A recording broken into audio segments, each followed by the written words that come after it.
ಪ್ರತಾಪ್ ಸಿಂಹ ಅವರಿಗೆ BJP ticket ಸಿಗೋದು ಅನುಮಾನ ಅಂತ ಹೇಳಲಾಗ್ತಾ ಇದೆ.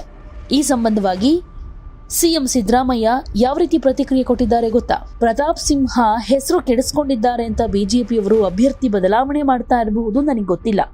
ಯದುವೀರ್ ಆಗೋದು ಮಾಧ್ಯಮದವರು ಸೃಷ್ಟಿ ಮಾಡಿಕೊಂಡ ಹೊಂದಾಣಿಕೆ ರಾಜಕೀಯ ಅಂದ್ರೆ ಹೇಗೆ ಅಂತ ಕಿಡಿಕಾರಿದ್ರು.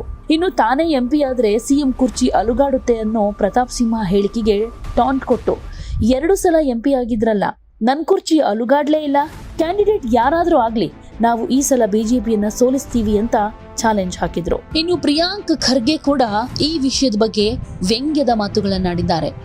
ದೇಶದ್ರೋಹಿಗಳಿಗೆ ಪಾಸ್ ಕೊಟ್ಟವರಿಗೆ ಟಿಕೆಟ್ ಕೊಟ್ರೆ ಹೇಗೆ ಅಂತ ಸಂಸದ ಪ್ರತಾಪ್ ಸಿಂಹಗೆ ಟಾಂಟ್ ಕೊಟ್ಟಿದ್ದಾರೆ. ಮುಂಬರುವ ಲೋಕಸಭಾ ಚುನಾವಣೆಗೆ ಮೈಸೂರು ಕೊಡಗು ಕ್ಷೇತ್ರದ ಟಿಕೆಟ್ ಈ ಸಲ ಪ್ರತಾಪ್ ಸಿಂಹಗೆ ಕೈ ತಪ್ಪುತ್ತೆ ಅಂತಾನೆ ಹೇಳಲಾಗ್ತಿದೆ. ಇದ್ರ ಬಗ್ಗೆ ಪ್ರತಿಕ್ರಿಯೆ ಕೊಟ್ಟಿರೋ Priyank Kharge, BJP ticket cut ಮಾಡೋದಕ್ಕೂ ನನಗೂ ಏನ್ ಸಂಬಂಧ? ಅದು ಮೈಸೂರು, ಅವ್ರಿಗೆ ಟಿಕೆಟ್ ಕೊಡ್ತಾರಾ ಬಿಡ್ತಾರಾ ಅನ್ನೋದನ್ನ ನಾನು ಹೇಗೆ ಹೇಳಿ? ದೇಶದ್ರೋಹಿಗಳಿಗೆ ಪಾಸ್ ಕೊಟ್ಟವರಿಗೆ ಟಿಕೆಟ್ ಕೊಟ್ರೆ ಹೇಗೆ ಅಂತ ಪ್ರಶ್ನೆ ಮಾಡಿದ್ದಾರೆ. ಪಾಸ್ ಯಾರು ಕೊಟ್ರು ಅಂದ್ರೆ ತಾಯಿ ಚಾಮುಂಡಿ ಕೇಳಿ ಅಂತಾರೆ.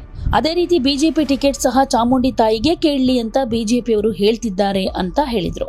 ಹಾಗೆ ಸಿದ್ದರಾಮಯ್ಯ ಕೈ ಬಲಪಡಿಸೋದಕ್ಕೆ ಟಿಕೆಟ್ ಕಟ್ ಅನ್ನೋ ಪ್ರತಾಪ್ ಸಿಂಹ ಹೇಳಿಕೆ ವಿಚಾರವಾಗಿ ಮಾತನಾಡಿ, ಯಾರು ಅವರ ಟಿಕೆಟ್ ಕಟ್ ಮಾಡಿಸ್ತಾ ಇದ್ದಾರೆ ಅವರೇ ಹೇಳಿ, ಬಿಜೆಪಿಯಲ್ಲಿ ಮಿಲಾಪಿ ಕುಸ್ತಿ ಅಂತ ಹೇಳ್ತಿದ್ದಾರೆ, ಇಂತಹ ಪ್ರಗತಿಪರ ಯುವಕನ ಹೋರಾಟ ಯಾರು ನಿಲ್ಲಿಸ್ತಿದ್ದಾರೆ ಅಂತ ಅವರೇ ಹೇಳಿ ಅಂತ ತಿರುಗೇಟು ಕೊಟ್ಟಿದ್ದಾರೆ.